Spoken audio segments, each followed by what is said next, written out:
Okay. So as I was saying, I'm not too happy with my situation here. I'm again have too many notes that I didn't have the time to like do this like the second set of notes, organizing my notes. So I have like the meta notes, and then those have to go into like a file cabinet, and then from there you make meta notes. Well, I have notes of like first I read and I like underscore text and so on. Then I make notes from what I read, and then I make notes from notes by putting things in like a chronological order. And this sounds like a great system. Yes, I mean, then it's very smooth, because now I have like 80, almost 90 pages of notes. Damn. There are like there's a lot of repetition there, and things are like disjointed, like. Something is somewhere that I need to mention at some point, and I don't know exactly where, so I'll be turning pages and so on. I feel like it's important, like a lore for the audience to also remember that when Ray means notes, he means straight up handwritten notes. Yeah, yes. Fuck around with none of that. No, computer bullshit. Yeah. And so that's the situation. I think I was previously a few times in such a situation like that. I think one of the eugenics episodes was like that, and maybe NSRP 1 or something like that, when I was a bit confused and like turning pages and looking lost and so on. So that might happen. Ideally, okay, so I have a few other things to say, but I guess maybe we can introduce the podcast. That's a good thing to do.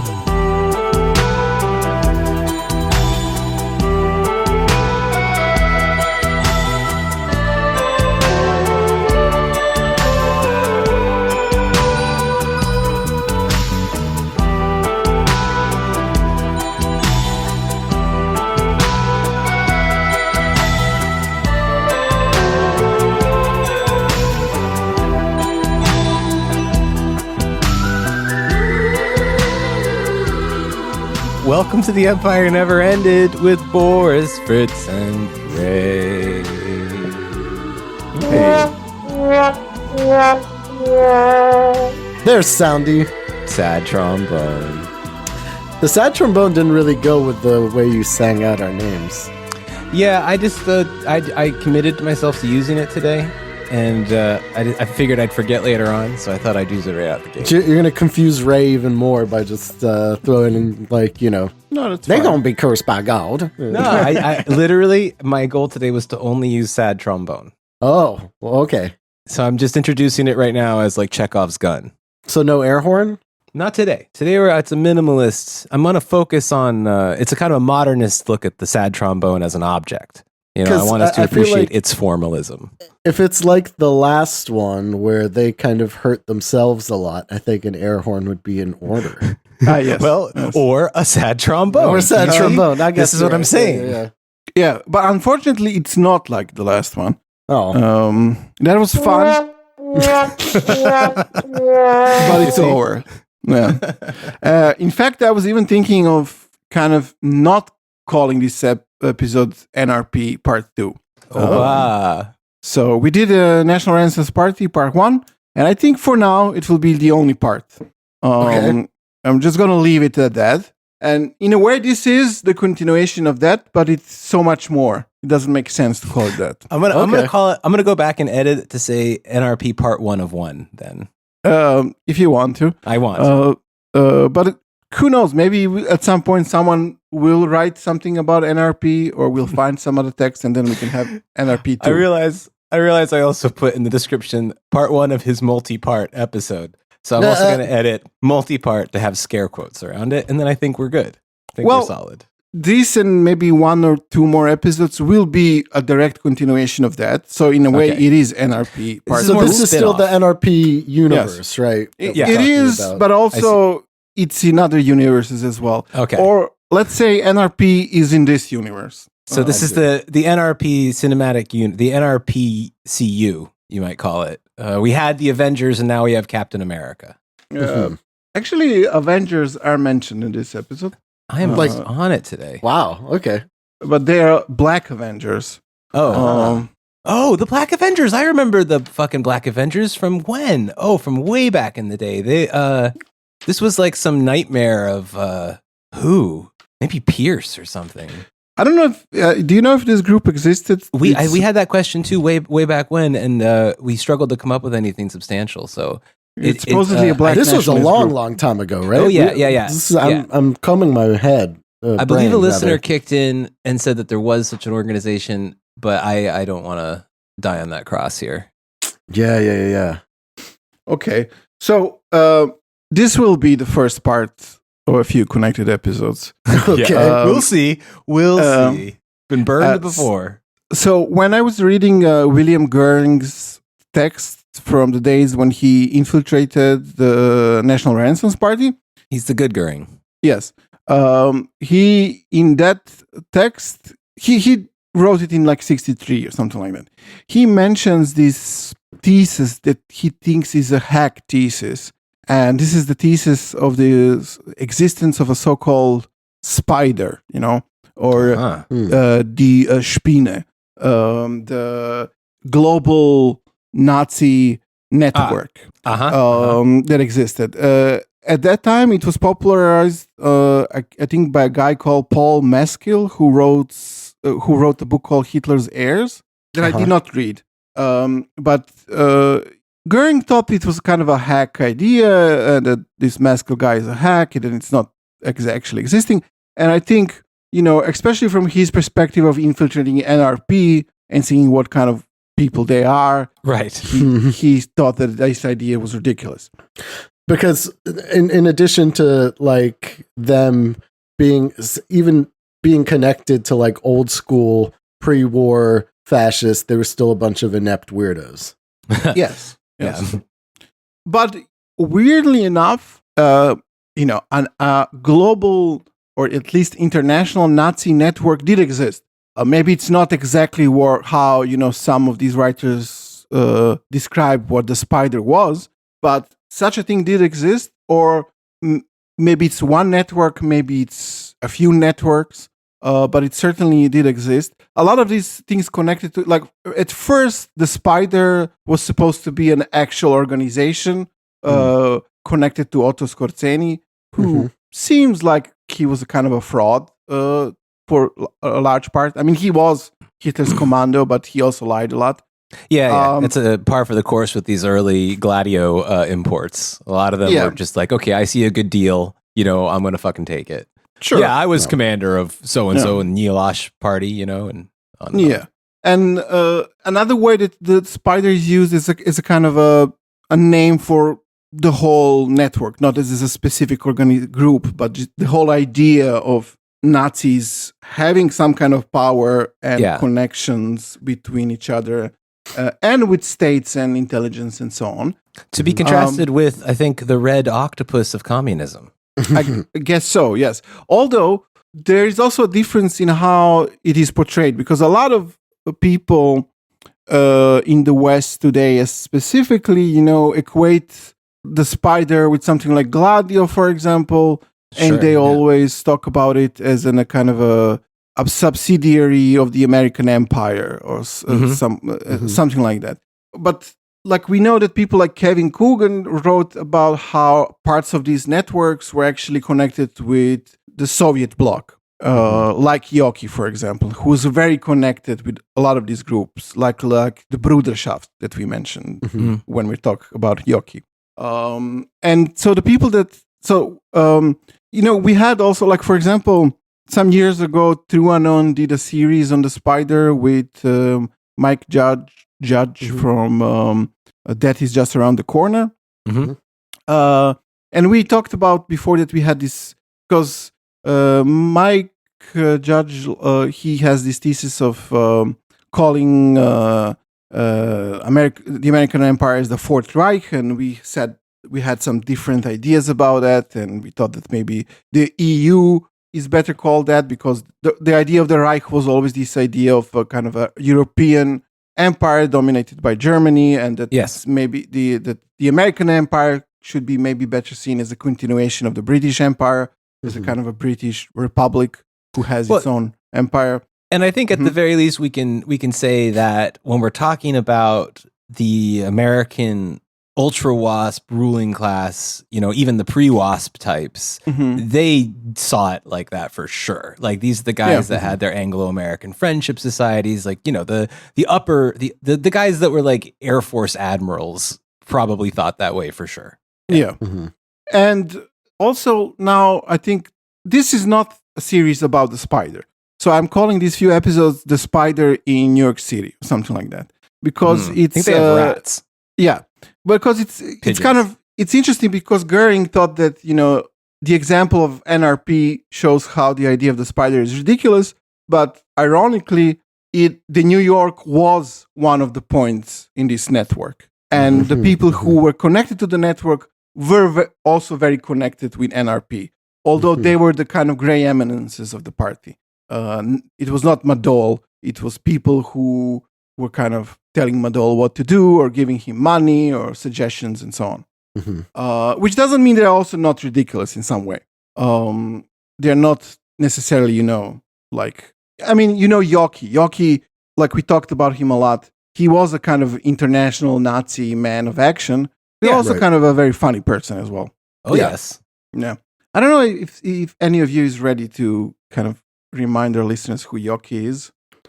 Oh man, Yoki is the author of Imperium and also of what I like to call Yok Thought, which is basically a kind of a post-Spenglerian thesis that does not involve the necessary destruction of Western civilization, but instead has a more optimistic sort of outlook to it that involves the kind of a world of almost supernaturally ethnic states that can flourish separately from each other and fulfill their destinies.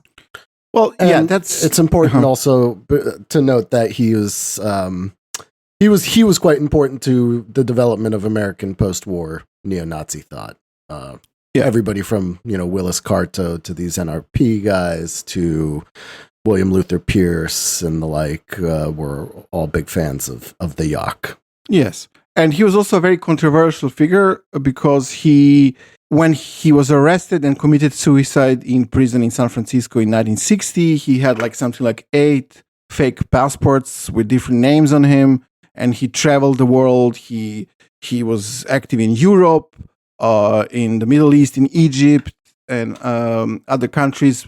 Supposedly traveled to Cuba and had all these connections and had an ideology that he pushed through NRP and other groups in Europe that was like a pro-Soviet Nazi ideology that said that Europe, the European Empire, should be allied with the USSR and not with the America, that the America is a far worse enemy than Russia.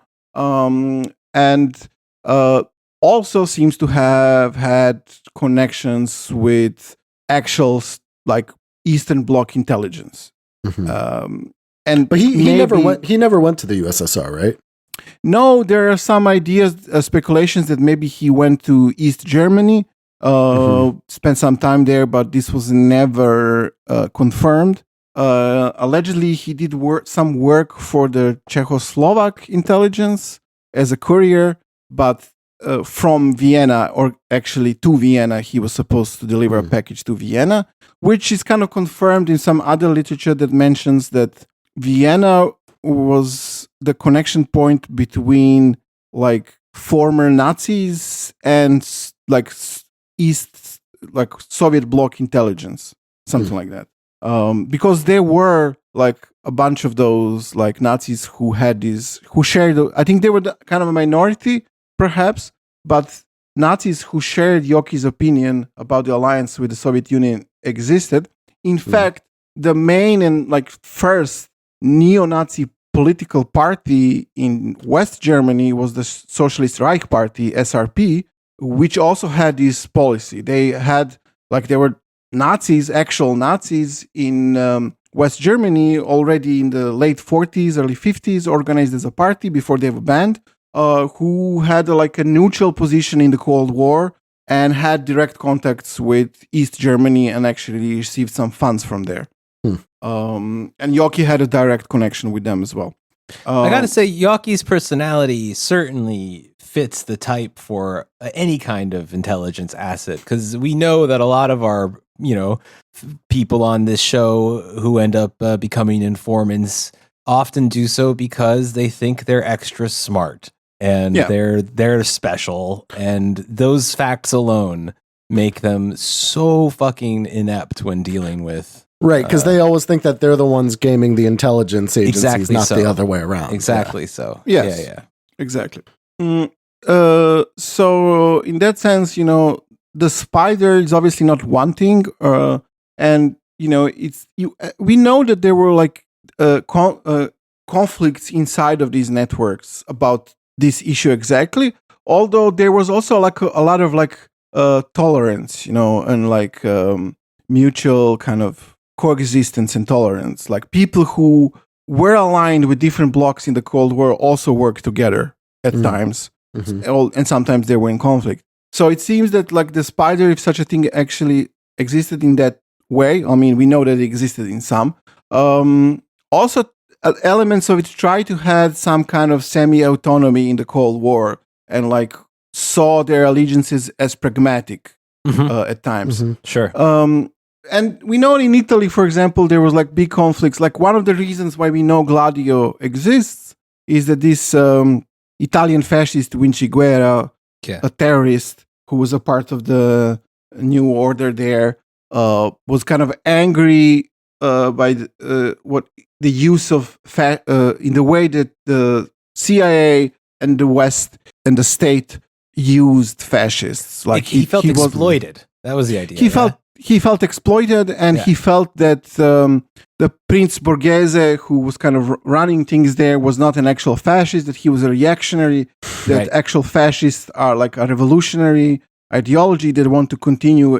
He actually thought that fascists want to continue the October Revolution and the French Revolution in some nationalist new way, and that the Borghese and Evola specifically are non-fascist reactionaries who work for the Americans and betray the ideals of fascism, or indeed were never actually fascist. So he blew up some cops, I think, or carabinieri in a car, and then was put away in Franco, Spain, not arrested, and then when he started talking about Gladio, was arrested. So we know that such conflicts did exist. So this is a story, like I will talk about two other guys who were active in New York City and who were both very connected with NRP, possibly even members, or it's not even relevant if they were members. They were kind of running things there to a certain degree. And they were both friends of Yoki, and obviously knew a lot about Yoki when many or most people didn't know anything about him. Like Madol really didn't. He met Yoki, but he didn't know who he was, what his name was, and so on. Right, because Yoki, despite being pretty influential, didn't really become well known in those circles until after his death. Yes, and that's also largely due to Willis Carto publishing Imperium. Exactly. Yes. Right. Yeah, and also Revelo P. Oliver trying to sneak Yoki into places like the National Review, when he was writing there. Sure.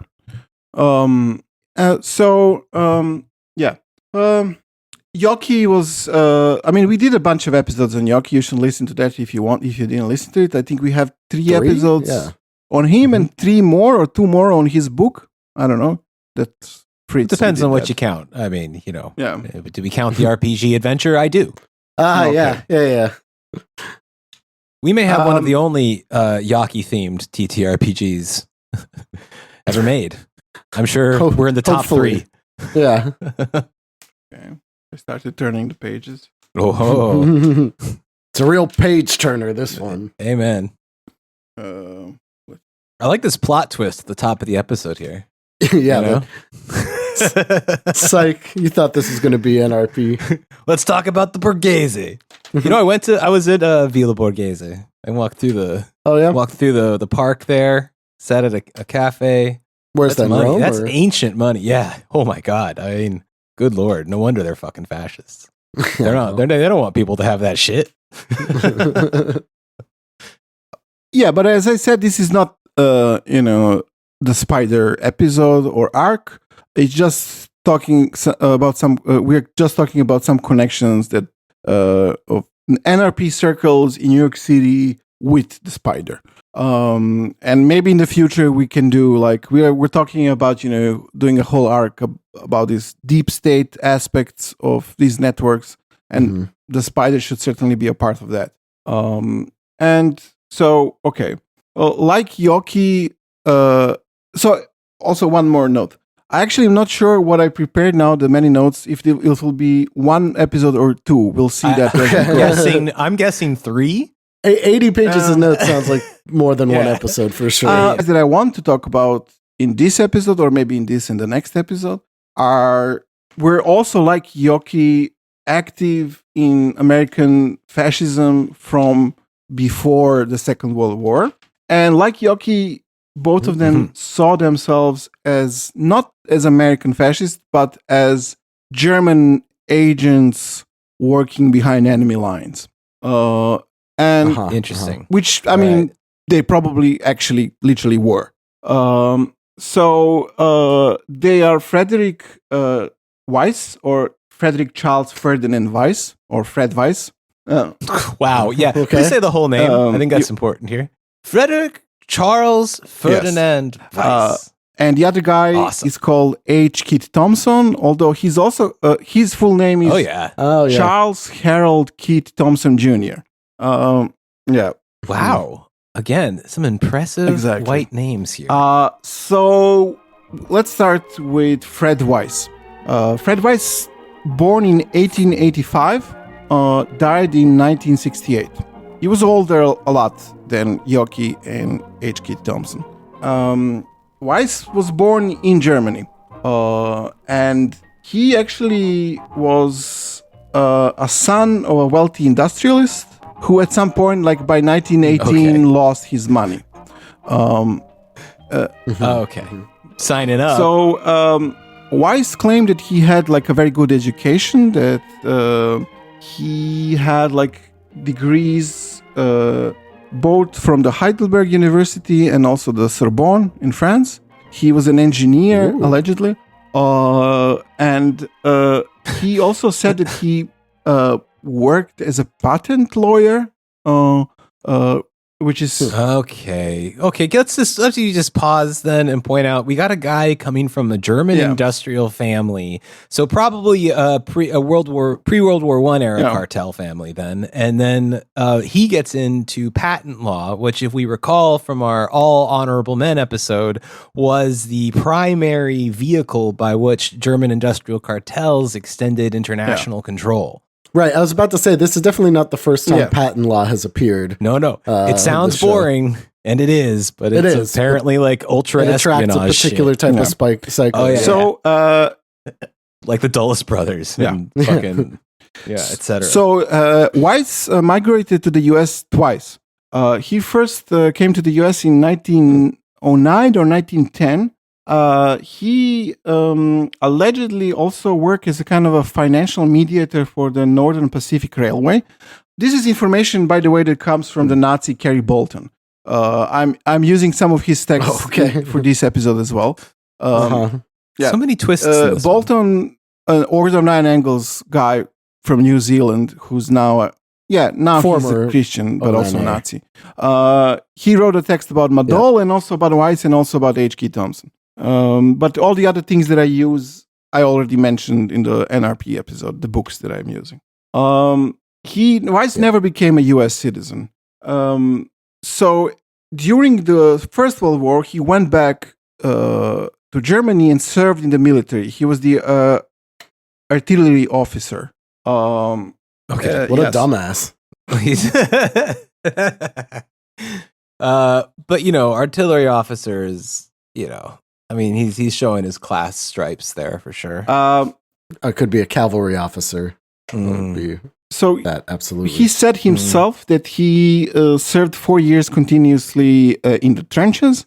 In 1819, he was a volunteer who fought in the Balticum outfit against the Trotskyists, is how he said. That's interesting and relevant why he specifically said Trotskyist. He claimed for himself that he was on the list of German World War I war criminals for shooting up a French village, is how he explained it. And then when the French seized the Ruhr area, he fled in 1920, but they caught him in Düsseldorf, and he spent 11 months in prison. The fact that he fought in the Ruhr front is really important too in this kind of industrial backstory of his, because that was essentially the industrial front there. Like that, what they were fighting for was the unification of, what was it, like coke and coal or whatever the fuck it was. These the Ruhr, Rhineland to Lorraine, like whole area there was where German industrial power and cartel power was based. Yeah. Yes. So his friend H.K. Thompson says that he heard that Weiss, while living in Germany after the First World War or during, married a Jewish woman and had a daughter with her, who at some point visited him in U.S. So he returned to America in 1930, and he became very active in the real estate market. He owned an apartment building in White Plains. For a time, he lived in Yorkville, and as we know, Yorkville in Manhattan was kind of had a lot of Germans living there, and was the center for the Bund, the German-American Bund, the Nazi group, and also the Christian Front or Father Coughlin, and was also the center of NRP after the Second World War. Yeah. He met Marie Urbas, who became his second wife. They had like a common law marriage. She owned a hairdressing business, and H.K. Thompson says that she was completely nuts. She was a kind of a Nazi mystic, and had like talks with the god Wotan, who would appear to her, and such things. Let's go. Can you imagine the conversation she had with her customers? I was just about to say that, literally. I was talking to Wotan yesterday. He told me to try blonde. They're getting perms and like talking about esoteric, Nazi beliefs and no, Adolf was more like a god, more of a spiritual creature. Yeah, It's an avatar of Vishnu. I tried to make my own Vril shampoo line. I don't even know what we're doing with this accent either. I don't know either. I'm changing it a lot now. It's I never actually been to a New York hairdresser, so I'm just kind of guessing here. A Nazi hair salon in New York in the 40s or something? What is this? A Nazi occult. Nazi occult hair salon. Look, it's new territory. You can't go wrong out there. I'd imagine good attention to detail in a Nazi hair salon, no? That's very precise cuts. Yeah. So Kevin Coogan, author of the book Dreamer of the Day about Yockey, says that not a lot is known about Weiss's pre-war activities in New York City, but he thinks it's very likely that he was connected and worked with Kurt Mertig, that we mentioned before. Oh, remind us. Kurt Mertig, who was his friend. Kurt Mertig was a Nazi active in the 30s in Yorkville, German-American, also immigrant from Germany, who had his group called Citizens Protective League and also the German-American Republican League. He tried to do Nazism inside the Republican Party. He was, post-war, he was the first leader of the National Renaissance Party. Also based in Yorkville. He at times was kind of a competitor to the Bund, and at other times was a close ally. And he existed in the Bund universe, and probably Weiss did as well. I mean, certainly he did. So what we know is that during the Second World War, Weiss was declared an enemy alien, and he was interned on Ellis Island. But he claimed that the government was never able to spin something specifically on him because he never joined the Bund and he never joined the German Nazi Party, which I think was a deliberate choice because I think it's very likely that he worked for German intelligence, like probably from the pre-Nazi era. And so not joining the Bund and not joining, the Nazi party, in that sense, I think is a deliberate choice. And he kind of brags that they were not able to pin anything on him directly. Well, I'm thinking also that if he was doing patent law in that interwar period, he was essentially providing intelligence. He didn't have to necessarily be an agent of an intelligence agency to be a part of the German intelligence network, because like these fucking patent lawyers were part of that network. Yes. Right. So although he was a kind of an intellectual, his command of the English language was never like perfect. He was not able to really write in English. His writings were kind of when writing to Germans abroad, he would write in a combination of German, English, and Latin for some reason. Oh my God! And it was very hard for people to understand. Right, that he's speaking Hyperborean. Obviously, I guess so. So immediately after the Second World War, he resumed his activities in fascist circles, from 1946 already. When he attended a meeting of the Christian Veterans Political Council, for example. Mm-hmm. He started his own Wait, publishing. sorry, what? Veterans of the Crusades? I guess so, yeah. Daughters of the Crusades. Fighting communism, I guess, is a crusade. I suppose so. Yeah. It is to defend Christianity, as Virgin Mary probably told them. Yes. Okay. So he made his own little publishing house in the 40s already, which was called Leblanc Publications or something like that. Mm. So he used the French word for white, which is also his last name, Weiss. Right? Yeah, sure. So he started writing pamphlets in English and publishing them. The first one that he published was called Quo Vadis America? When Will Bolshevism Take Over? Oh, and when? Yes. Well, I don't know. I'm not sure if he actually said, but it's interesting because soon he changed his mind about Bolshevism and so on. And in 47, he published... Yes. In 47, he published a follow-up pamphlet called Germania de Lenda Est. So he is kind of a Yoki before Yoki in many ways. Okay. So people would look down on him and say that a lot of texts that he wrote were actually written by Yoki and so on. But it seems that he actually had an influence on Yoki. What a lovely thing to say about yourself. Yeah. So he, for example, was an avowed Spenglerian. Okay. He's very much into Spengler. So in the first pamphlet, Cycles of Civilization, etc., Decline of the West, for anybody who's just joined us. Oswald Spengler, yes, German theorist, I guess, from the 30s, who for a brief moment was, or I don't know, a few years, a member of the Nazi Party, wasn't himself an actual National Socialist, although he was a fascist, a part of what is called the German Conservative Revolution.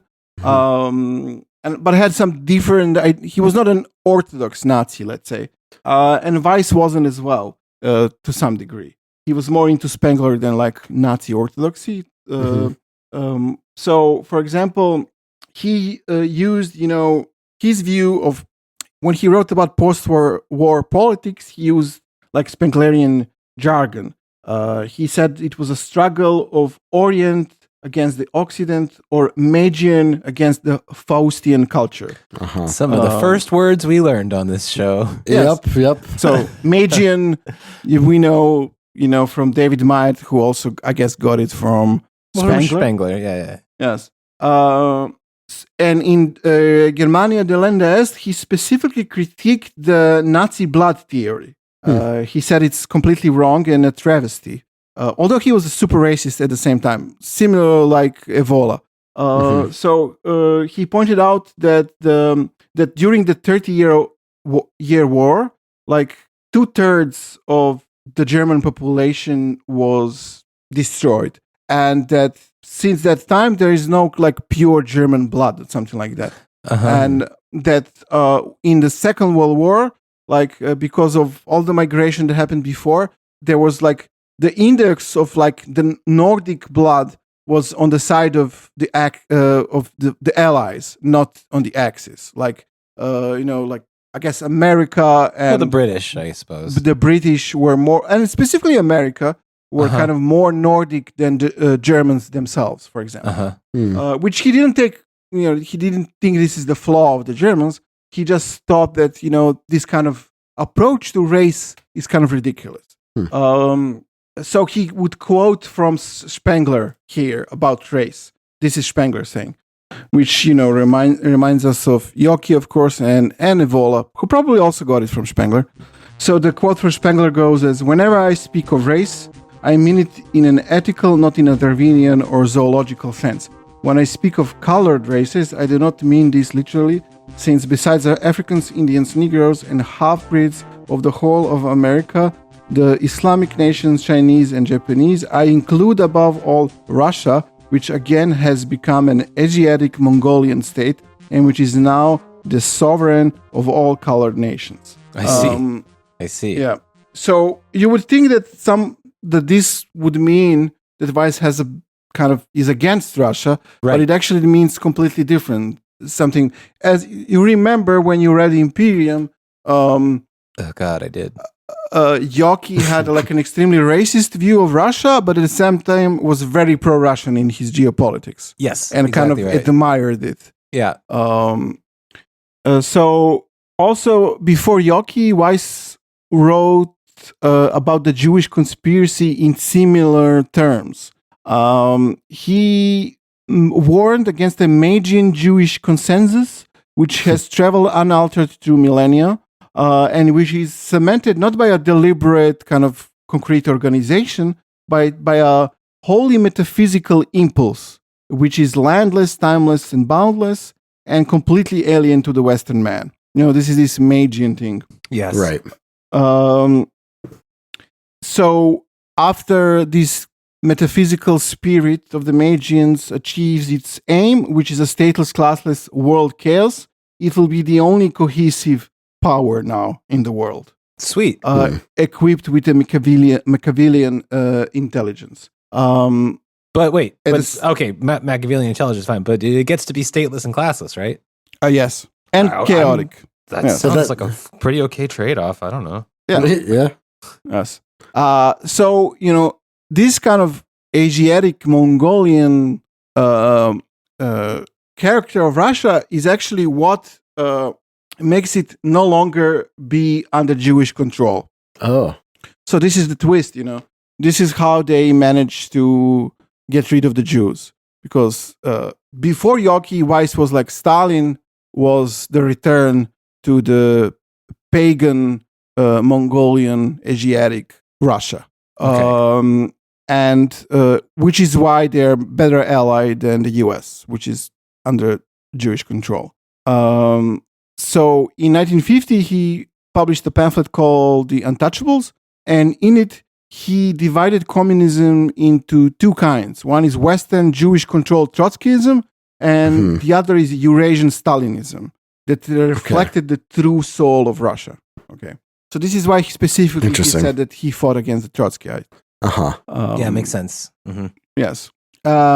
So he believed that an alliance should be made, which will make Russia the world's dominant power. And this would be the alliance between German technological genius and the vast material resources of Eurasia. Always that, yeah. But doesn't that just mean Germany should conquer Eurasia? Well, he was from the other branch of like German fascism, which had its own prehistory, Like in the circles of the conservative revolution in the 30s, there were people who wanted an alliance with the Soviet Union, who recognized Stalinism as a kind of a very similar thing to fascism, and also recognized some geopolitical interest in that alliance. And that would be the way for the actual Reich to be formed, is to forge such an alliance. And for these people, Hitler, kind of destroyed this possibility by attacking the Soviet Union. So in the 30s, in Germany, there was a group called Arplan, which was short for the Association for the Study of Planned Economy in Russia, something like that. And it was like a pro-Soviet group in the 30s in Germany that had many fascists as its members. Like, for example, Ernst Junger or Ernst Nikisch, and those people were into it and would actually go and visit the Soviet Union, sponsored by the Soviet Union. Like Junger? And there were a bunch of... Sorry? Like Junger went? I'm not sure if Junger specifically went. But he was in that circle of people, yeah? He was a member of that group, yes. Yeah, interesting. Do you think it's is it that they just cannot imagine that a communist struggle is like a class issue, then they see it as a cultural one? Is that how they're so like okay with this? Because why aren't they afraid of like, you know, the red imperialism or something? I don't know why. They just, well, I guess because they think they're superior to Russians, and Russians have like it. Yeah. Russians have like good instincts because they're kind of wild and so on. They probably admire them because they defeated them in the war and so on. Sure. But you know, they recognize something in Stalinism that's similar to what they want, and were impressed by the persecution of some Jewish people there, as you know from the Stalin has a bigger mustache. Their last dad was disappointing. So yeah.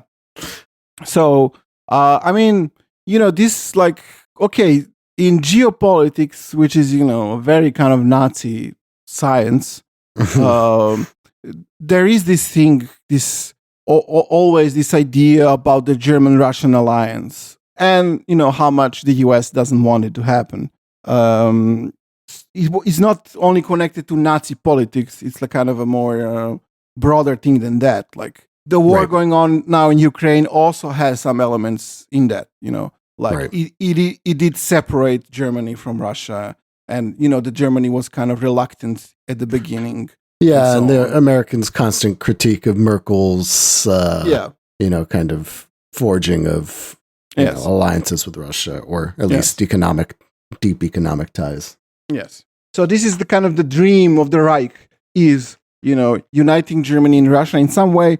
But these people kind of, after the defeat of the Second War, went back to the other option, which was already in the 30s propagated by some fascists in Germany, of an actual kind of an alliance, not a war, a conquering Russia, but a geopolitical alliance. So Weiss, in that sense, wasn't saying things that are new. He was saying them in a new context, like in New York City at the beginning of a Cold War. And bringing back that tendency that had lost out in the Nazi movement. Exactly. So in that way, he stood out from, American Nazis of the time, but managed to persuade, people like Madol and influence them. Probably before even than Yoki did. So because of this, he was suspected by, the FBI and also fellow Nazis that he actually works for the communists and that he's financed by them. In 1953, he did an interview for like a ADL-sponsored book called Cross Currents, and he denied that he's being financed by the communists, but he openly said that he supports the German-Russian axis. In this book, he said, "We Germans must find out whether we can get more out of the East or the West. I've come to the conclusion, and this is disclosing my innermost thought, that we can work out a better deal in going along with the East, rather than the West. With our know-how and with our experience, we can get ahead faster with the USSR than with the West. Furthermore, the USSR has much more to offer us." Damn.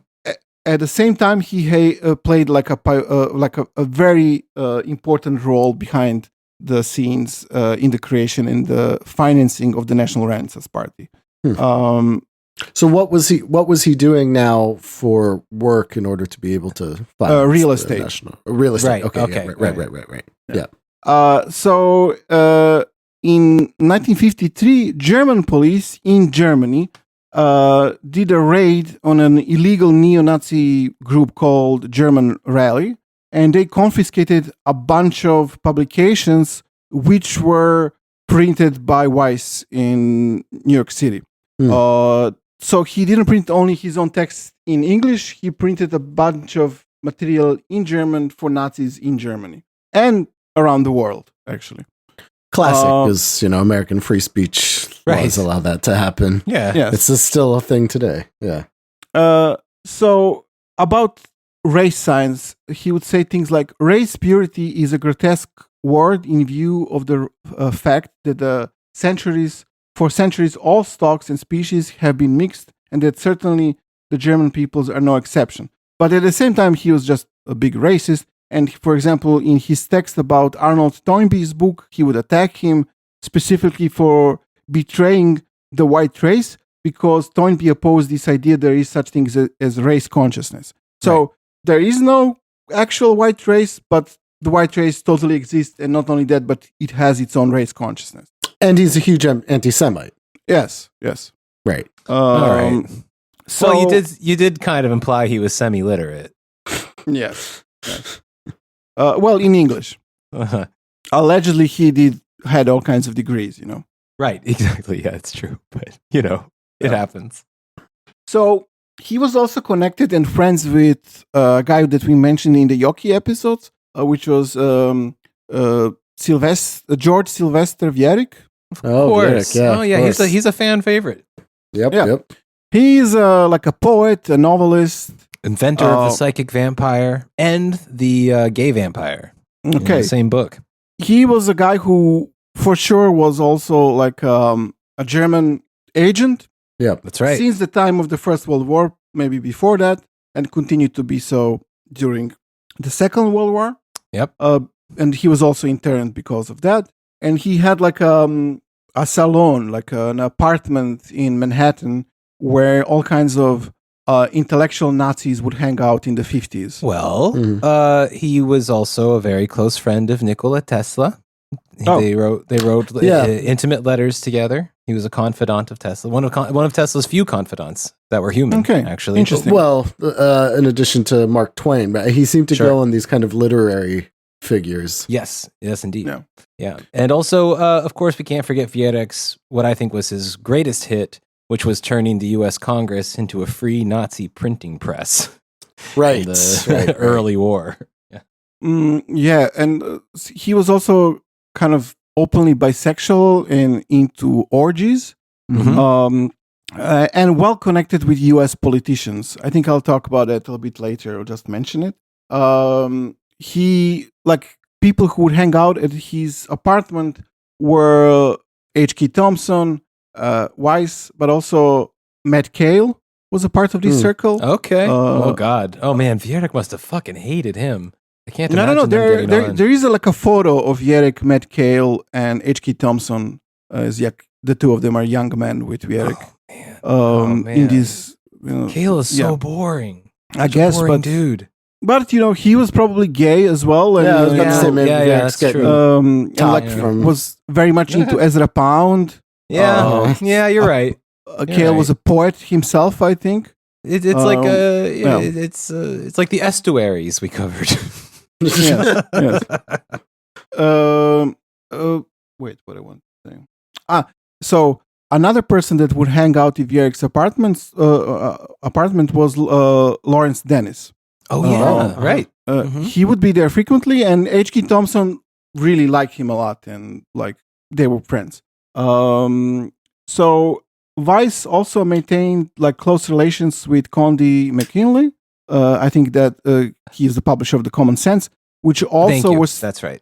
He was also turned into this kind of pro-Soviet direction at some point. Okay, with NRP as well, and also like Frank Britton of the American Nationalist. That was another publication, a fascist one, and with Lyle van Heining that we mentioned last time, who was one of these kind of leaders of the mothers groups in 1930s, the anti-war groups, but this one specifically was a pro-Nazi one.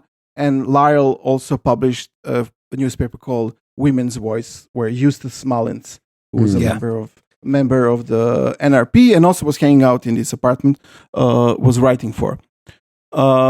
Weiss was friends with a Chicago-based industrialist called Arthur Kogel, who was the owner of the Kogel Coal Company, and a publisher of the Deutsch-Amerikanische Bürgerzeitung, who would through Weiss be in contact with, the global Nazis and connect and finance their publications.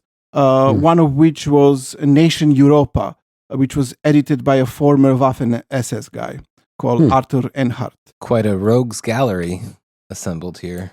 Yeah. In the salon. This is kind of a prequel to the NRP, honestly. Yeah. It does connect. And a sequel. A prequel and a sequel, yeah. It is the background of it in a way. At some point, Weiss moved out of New York City and he got himself a farm in upstate New York in a place called Middletown, I think. A farm or a compound? It is referred to as a farm. It's all in how you use it. Yeah. A compound's just a farm with the right kind of people in it. He owned a few houses, actually, and some of them were used as safe houses by Yoki when he was illegally in the US, which was quite often. And he also stayed in his farm. According to one source, sometimes when he would stay, Yoki, at the Weiss farm, when the FBI would come around, he would hide in a cistern, somewhere behind a barn. Would fiddle music play staccato in the background? Maybe a quick detuned piano? Yes. So apparently there was a police chief in Middletown who was friendly with Weiss, and he would warn him when he saw the feds in town. And isn't that nice? Yoki would have time to hide. So in when a barrel. Yes, exactly. So It's when like Niagara Falls or something. I have the perfect place. I've been working on it for years. They'll never find me. I love it. So when HUAC, the House Committee on Un-American Activities, did a probe of NRP that we mentioned in the last NRP episode, they specifically identified Weiss as the main force behind the party, although he holds no official position in the party. I don't know. His name means white. Who else could it be? Shit. So himself and Vierik and Nazis around him were an important relay point for post-Second World War Nazis around the world. And through him, NRP also was in contact with all of these actual Nazis in places like, Egypt and Argentina, and some who were in Germany. What about UK, like Wolf and stuff? And they had a connection with the UK through that guy, Huxley Blight, or whatever his name is. Yeah, right. Yeah. Yes. Related to the Huxleys. Yes, there was a group that existed in Germany and UK called Natinform, like the Nationalist Information Bureau, which also is a part of the Spider network that had a close connection with Weiss. Yeah, we brushed up on them in the past briefly. Yes, one of the leaders in the UK was this guy Huxley Blight, who was an ex-Mosley affiliated, who then went with Yoki and formed the European Liberation Front with him, then separated from Yoki, but he was in direct contact with Weiss and with H.K. Thompson. And Natinform was kind of... and took the pro-Soviet line. No, he was actually against it. That's I thought he split with the Mosley crew over that, though. Well, he did, and then he split with Yoki allegedly because he thought that he was a Soviet agent. Yes. It's coming back to me now. Right. Yeah. But Natinform was officially some kind of information exchange propaganda outfit that existed in a few countries. But it seems like to me it's like some kind of intelligence work. It's certainly named like one. Yes. Yeah. So Weiss would host Nazi meetings and conferences in his Middletown farm. But H.K. Thompson didn't like to spend a lot of time there because he thought that they're kind of nuts, his wife especially, and that their house was very filthy, and he didn't want to eat any of the food that they served there because of this reason. Nice. Eustace Mullins was also hang out there. That does change the picture a little bit that I had in my mind, I gotta say. Yeah, me too. So allegedly, Weiss was the one who introduced Yoki to H.K. Thompson. which makes sense. Weiss was kind of older and probably, connected with people like Vierik and so on. If they all worked for German intelligence, it makes sense that he had contact. Although H.K. Thompson had this connection himself, which we'll talk after Weiss. They would sometimes meet the three of them together, Yockey, Weiss, and H.K. Thompson, in like cafes and cafeterias in Manhattan somewhere. Weiss was usually drunk. He drank some usually Greek wine that he liked to drink all the time. For some perverse reason, they liked the three of them to meet in like a Yiddish restaurant. Yeah. What? Yeah, they're fucking trolls. Yeah, that was like very funny to them, I guess, and they enjoyed the food there, I guess. So, for example, after the trials in Prague that Yockey wrote a text about, praising, Stalinist anti-Semitism and so on, Yockey went back to New York City and briefed both Weiss and H.K. Thompson enthusiastically about his thesis, and they also received it with enthusiasm. So he wrote this text, what is behind the hanging of 11 Jews in Prague, and then Weiss gave this article to Madol to publish it in the National Renaissance Bulletin. Let me see what I want to say now. So also, as we mentioned before, when we talked about Yockey had his own Middle East connections. So in 1953, when he was already friends with Weiss and H.K. Thompson, Yockey traveled to the Middle East probably for the first time. He went to Beirut. He also spent some time in Syria and Egypt. He was not very impressed by Lebanon, also not by Syria, and also not by Egypt. But he generally didn't like anything. He also had, he fought some old people in a Belgian post office. He was a dick. He was just a dick. Yes.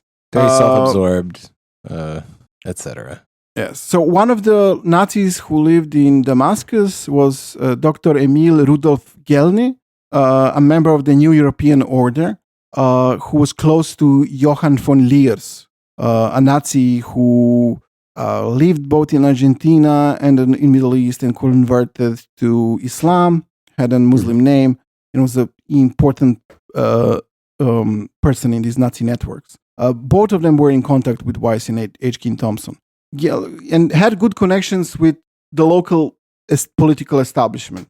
For example, Gelny wrote to Weiss from Damascus about the possibility of Nasser coming to power in Egypt, which actually happened soon thereafter. And then what would this mean for Leers, who would then probably be able to move to Egypt, which did happen.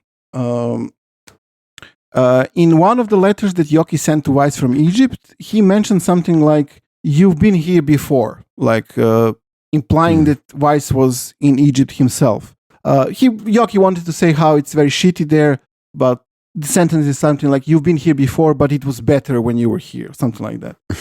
Although there is no evidence that Weiss was there himself, there is some indications that Weiss's wife traveled to Egypt on his behalf to do some business there for him. But Weiss did maintain close relations with Egypt and with Nazis there and with pro-Nazi Egyptians.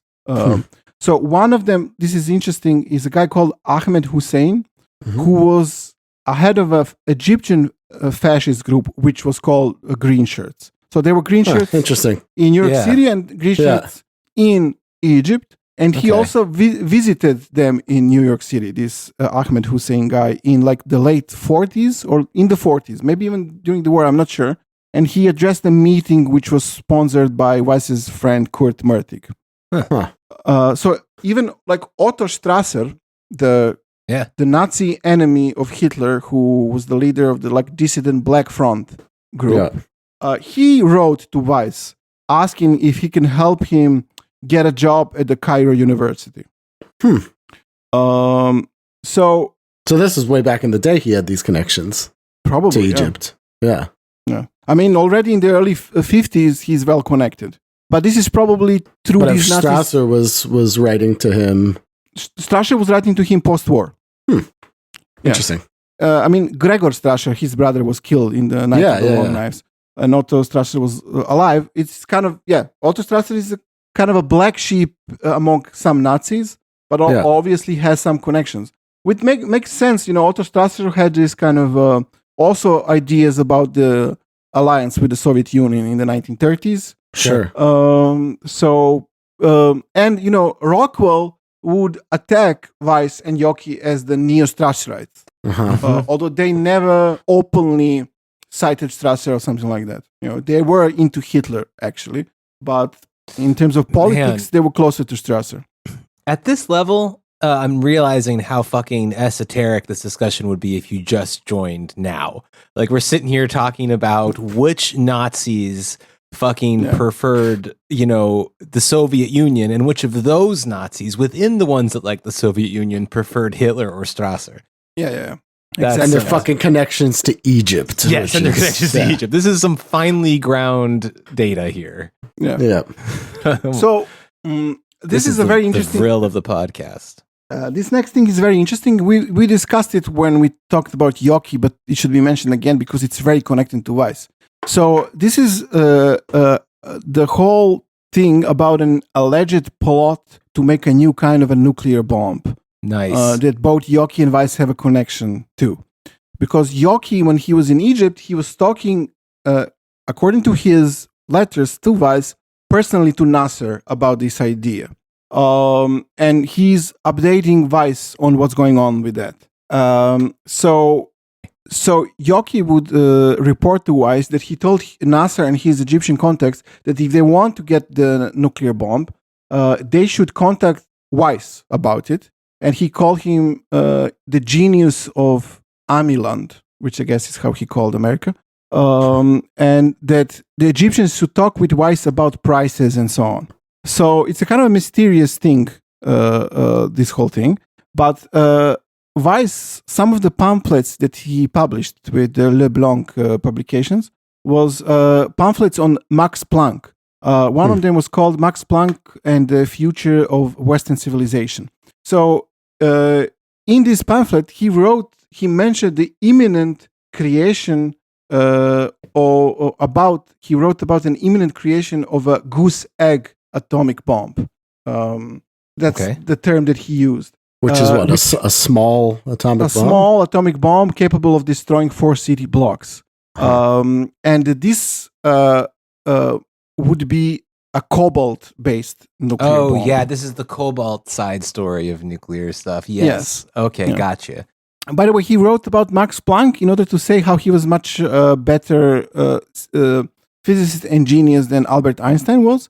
But unlike other Nazis, he didn't think that. He also thought that Einstein was a very important physicist. He didn't just say he's a fraud or something like that, like a lot of anti-Semites did. But he just wanted to say that Max Planck is better. So what Kevin Coogan thinks is that both Yockey and Weiss were fronting for a group of Argentinian-based Nazi scientists who were linked to the publication Der Weg, which was a Nazi publication published from Argentina. So under Perón, Argentina recruited a lot of Nazi scientists for their military program. One of them was Kurt Tank, who was an engineer who took his whole airplane design team to Buenos Aires. And Tank also brought a physicist called Roland Richter to work on Aeronautical Institute in Cordoba.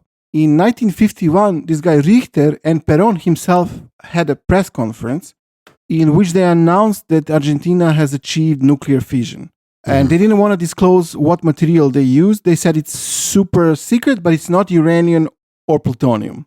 So a famous physicist, Lise Meitner, met Richter in Vienna in 1950. And she said that Richter claimed that he could make a small nuclear bomb in a laboratory. I'm remembering this story now. Coogan thinks that this is the story about the small cobalt bomb, that it came from these Nazi scientists in Argentina in around the publication Der Weg, and that Weiss and Yockey were trying to sell it to other countries. Yes, I'm trying to think that Der we Weg talked about was this before. actually publishing texts by Weiss and H.K. Thompson and Yockey. And it was like some very influential Nazis were in the orbit of that journal. It was kind of an important point in this Nazi network. For example, one of them was the Dutch Nazi who was the father of the famous sociologist Saskia Sassen. I forget what his name is, but he was good friends with Eichmann, and he did the famous Eichmann interview. Like he had 10 hours of tapes or maybe more of Eichmann bragging about how he did the Holocaust and how he's sorry that he didn't kill 10 million Jews or something like that. Damn. Which is quite different what he said in Jerusalem. Yeah. But some of these tapes were played there, actually. So, yeah. I seem to remember Der Weg. That was very, very important Nazi magazine. Yes. Yeah. It was published in Argentina, but distributed all over the world. All over the world, yeah. Yes, right. including Germany. Yeah. But Richter, nothing came out of the Cobalt bomb. In 1952, he was secretly arrested by Argentinian authorities. Probably was lying or something. I don't know. Oh, yeah. I remember this being a straight up scam. I'm trying to remember what episode we talked about it in. It was some time ago. But this Cobalt thing never had legs, really. Yeah. Well, in 1957, Willis Carto's journal Right cited Weiss's idea or prediction that the USSR will soon develop a goose egg atom bomb. So it also fits into the Liberty Lobby circles, this whole story. Sure. Yeah. Another person that the Yockey Weiss people were connected to was a Nazi called Alfred Franke Griegsch, who was one of the leaders of the Bruderschaft, which is one of the Nazi networks. So what's interesting about Griegsch is that he was actually originally a member of Otto Strasser's Black Front. He was a kind of a left National Socialist, let's say, but then betrayed Otto Strasser and his Black Front comrades and joined the SS.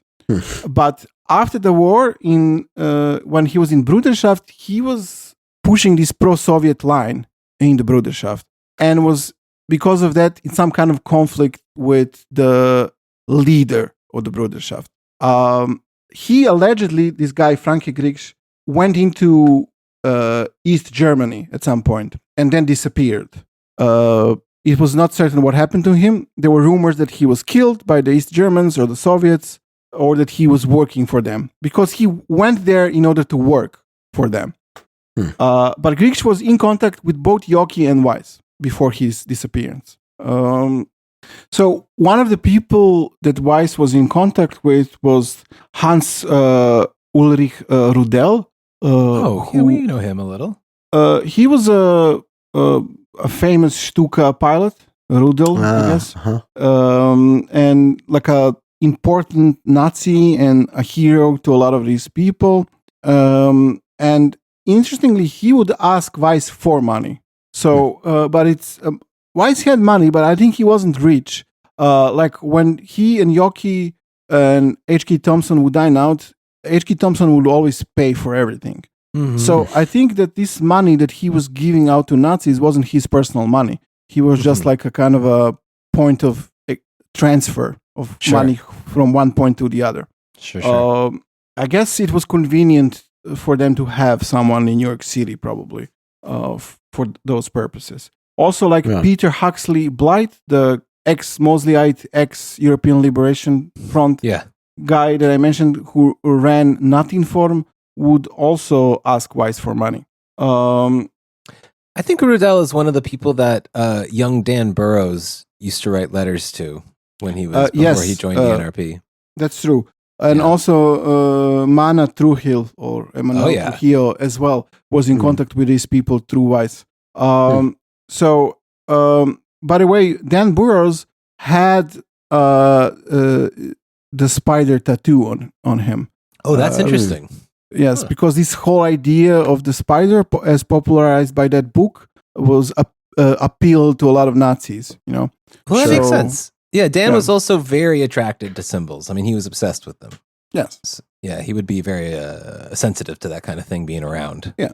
He also had a zine called the International Nazi Fascist. So yes, right. Yes. Yeah. Which is probably directly influenced by this whole idea of the spider. Fred Weiss had also close ties with the Truth Seeker. The Truth Seeker is the atheist newspaper that was very pro-Nazi. It had like 2 consecutive Nazi editors. Before that, it wasn't like a Nazi, and it exists now as a non-Nazi newspaper that kind of ignores their Nazi history. Interesting. So Weiss had like close connections with them. They were not only Nazi; they were like kind of their office in New York City was kind of the headquarters of various Nazi movements in New York City who would meet there and plot. So what I found now in reading these books is that all of these people had a close connection with the Northern League of what the fuck is his name? Roger Pearson. So so there was a close connection between the Truth Seeker and between Carto's Right journal. So much so that this alliance between the Truth Seeker, which is closely connected with Weiss, and Carto's Right was called the immediate antecedent to the Liberty Lobby. And both groups, Truth Seeker and Right, were also by some seen as the outposts of the Northern League. So, for example, Carto joined... I think I mentioned Truth Seeker in the first Carto episode because it was weird that they had this kind of Nazi period in their existence, given that it's a publication that goes way back into like the late 1800s. Yes. And remember also in Northern League, the other guy that wasn't Pearson, who like the second in command there, or I guess was Robert Gayer, who considered himself like the truest British Strasserist for that earlier connection. Okay, interesting. So Carto himself joined the Northern League and then established a chapter of the Northern League through his journal Right. And the Truth Seeker was also kind of seen as a chapter of the Northern League. The Truth Seeker Press published the U.S. edition of Imperium in 1962. Okay. We're narrowing it down. Yeah. So H.K. Thompson, Weiss, and Yockey last met at the Weiss farm a few months before Yockey left for California, where he would be arrested and commit suicide. And a year later, in 1961, Weiss and H.K. Thompson published Yockey's final pamphlet, The World in Flames, which claimed that the USSR is anti-Jewish, and that it doesn't allow the Jew to be a Jew, that it exterminates them without physical violence. This also was the reason why Rockwell openly started attacking both Weiss and H.K. Thompson and the National Renaissance Party as pro-communist. So just to mention a few things connected with the Northern League, Right in 1960 ceased publication, and it was reborn as the Western Destiny. Yeah. And in 65, Roger Pearson was announced as the new editor of Western Destiny. Yeah. Yes, indeed. And in 66, it also ceased publication, and the last issue had Yockey on its front cover. You'll sleep all night, won't you? Yes. That's a deep cut. There we go. Yeah. So Coogan thinks that when Weiss died in 68, NRP was not able to carry the torch of Yockeyism. Like it went into occult stuff, also partially because Weiss was dead now. And then, I was waiting for it. There we go. That's called sublime. Madol's interest into the occult became more dominant. I guess Weiss wouldn't allow that, and probably a lot of these Nazis around the world wouldn't allow it as well. Even though Weiss's wife was into this kind of stuff too, huh? Sure. Yes. And that is I can see why this is a difficult tension for them, because since we're talking about Roger Pearson, we're exactly talking about a moment when these Nazis, etc., were really pushing to regain some kind of institutional legitimacy again. Yeah. And Roger Pearson was definitely spearheading that for the GOP, among others. Yeah. Yeah, and you lose that once you're like, start talking about like Satanism and Yeah. Yes. Yeah. Chilean mystics. Yeah. So I guess like maybe one more thing that we can mention again is this kind of quote unquote pro-Russian direction that they have. How it's like kind of a geopolitical alliance that they're looking for, but the way in which they admire Russians is also simultaneously extremely racist. Right. So, and also kind of, I guess, influenced directly by Spengler, and also you can see it in Yockey as well. So, they talk about this deep instinctive religious antipathy of the Russian people toward Western economic forms, a sign of their national health. So Weiss would say that the Russian aversion to the rule of money and the triumph of mercantile elites recall the medieval reaction to usury and Jewish banking practices. So like it's cool because they're primitive. Yes. Yeah. He also thought that the Russian Revolution was a violent reversal of Peter the Great's attempted westernization of the country, which I guess is a good thing. I don't know. And the only disadvantage of the revolution was the Jewish leadership, which targeted peasants, craftsmen, and believers, which in Weiss's view were the true representatives of the Russian soul. You see, they always talk about this Russian soul. They would talk about German blood, but when they talk about Russians, they talk about the soul. Which is, I mean, this is kind of a stereotypical way of how Westerners look at Russia as these kind of primitive brutes and ape-like in their qualities, but have some sort of primitive immortal soul. Yes, although this soul stuff also, is used by Russian nationalists themselves. Yeah. Yes. But in a different kind of way.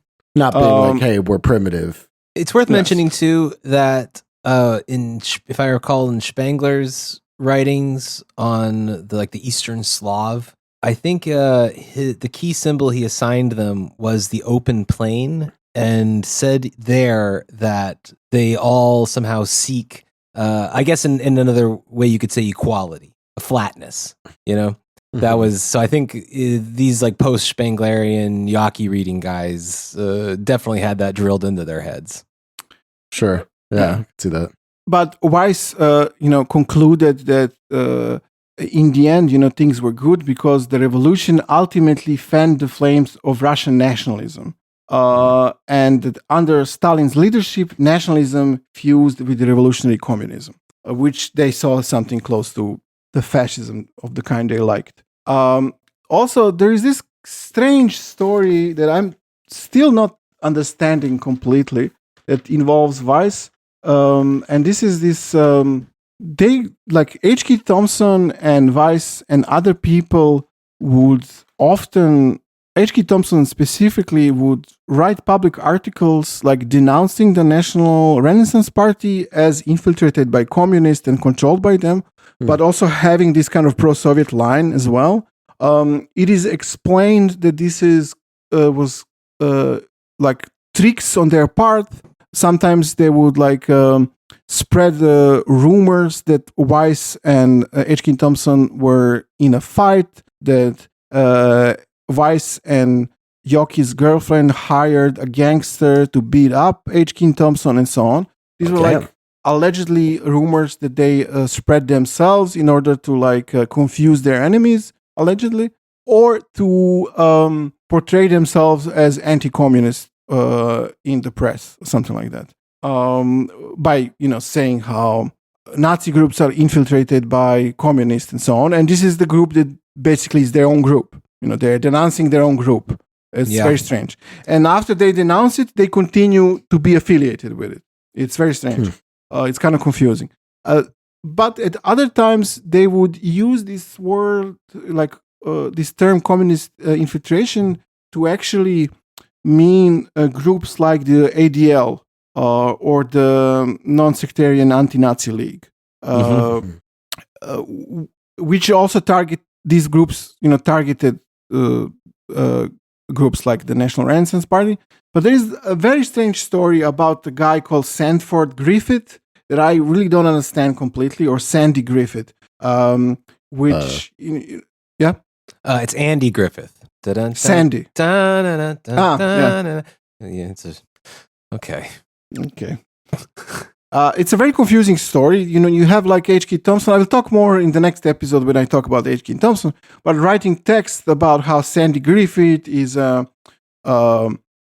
infiltrator of, not an infiltrator, a financier of Nazi groups, but an agent of ADL. And the whole story is how the ADL and similar groups, they actually want to finance Nazi groups because they want to get more money on the count of Nazi existing and in doing things. So these are things that they themselves put into press and kind of portray this Sandy Griffith as a kind of a fraud and like a double agent or an agent or a Jew or something like that. But it turns out like Sandy Griffith actually, he wasn't Jewish himself, but he had like kind of a more serious background. He had like a background in intelligence, something that he maybe actually worked for the OSS or some kind of a British intelligence group that existed in New York City during the 40s before the founding of the OSS. He was also kind of a scholar and had like a public biography and so on. So it's, but also was seen as a kind of a troll or provocateur at some times.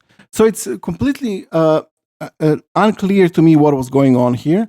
Did they made up the whole story, or did perhaps Sanford was maybe also kind of a rogue agent, or like a guy trying to make money out of working for both, the ADL and then making a deal with the Nazis? Like, could you do, like maybe it wasn't like the thing that like Nazis put in the press that, the Jewish organizations want to have Nazis in order to get more money. Maybe it was this guy, one guy who wasn't Jewish, who was working maybe for the ADL in order to spy on Nazis, would then like try to persuade them to be more active or even to give them some more money, because then he would get more money in order to do his job of surveilling the Nazis or something like that.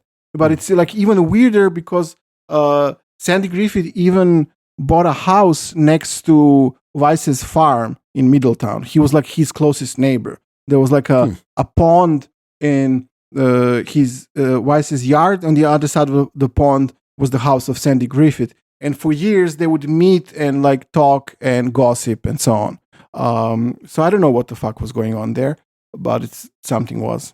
Okay, weird. Not at all like the Andy Griffith Show.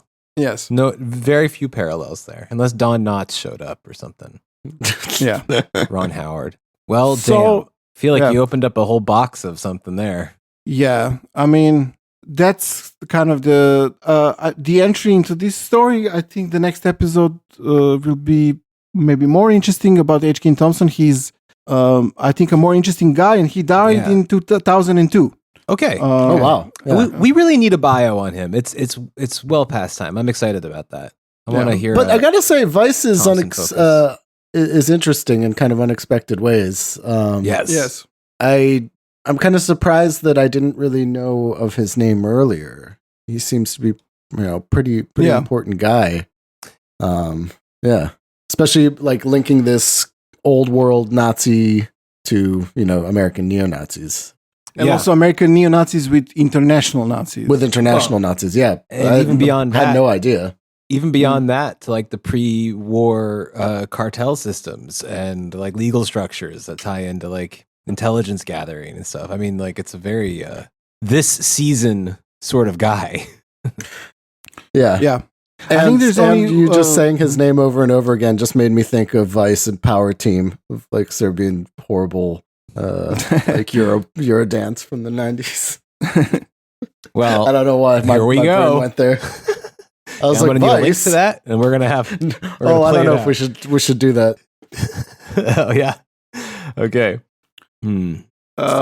Apparently, there's only one photo of him, so I'll be sending that to you. Wow. Well, Okay. all right. Look for that on our Patreon page, people. Mysterious. Yes. You ready to? Should we close it out? Yes. All right. Well, those of you who are on our Patreon might have figured out, if you know your numbers and maths, that the next episode is episode 300 of The Empire Never Ended. So we're going to do some wackiness to celebrate over on the old Patreon. So if you're not there yet, this is the time to do it. Yeah, This do is it. the time to get to it. All right. Well, lot to chew on here. Looking forward to, I guess, the pair to this episode, which would be, of course, H. Keith Thompson. And is there a 7-Up connection, or do I keep fucking misremembering that with this dude? No, that actually it's good that you reminded me. It's D. West Hooker. That's right. God damn it. I right. mix them up all the time. Yeah. Owned the 7-Up franchise in Italy. D. West Hooker was also a New York Nazi. He is the one who attacked Weiss in the press for being connected with Sandy Griffith, and then Weiss wrote a whole pamphlet about how D. West Hooker is the one who introduced him to Sandy Griffith, Awesome. and had his own connection with him and would dine out with Sandy Griffith all Great. the time, and so That's on. awesome. These people cannot keep it in-house. Yeah. It's amazing. Yes, yes. You always know everything they're doing. D. West Hooker was also the mentor of George Lincoln Rockwell. Yeah, yeah. It's such a funny name too. D. West Hooker. D. West Hooker. Love Yeah. I'm sheriff around these parts. All right. Well, I'll see you on the Patreon, everybody. Yeah, see you soon. Later. Bye.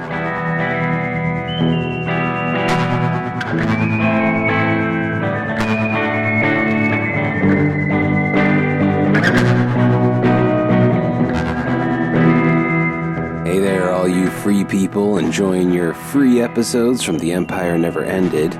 Maybe scoot on over to patreon.com/tenepod and become a patron. We publish 3 additional premium episodes there alongside the 2 freebies each month. We're on Twitter too, also at Tenepod, but our Patreon is really where it's at. See you there, maybe? They'll wake up one day. There will be.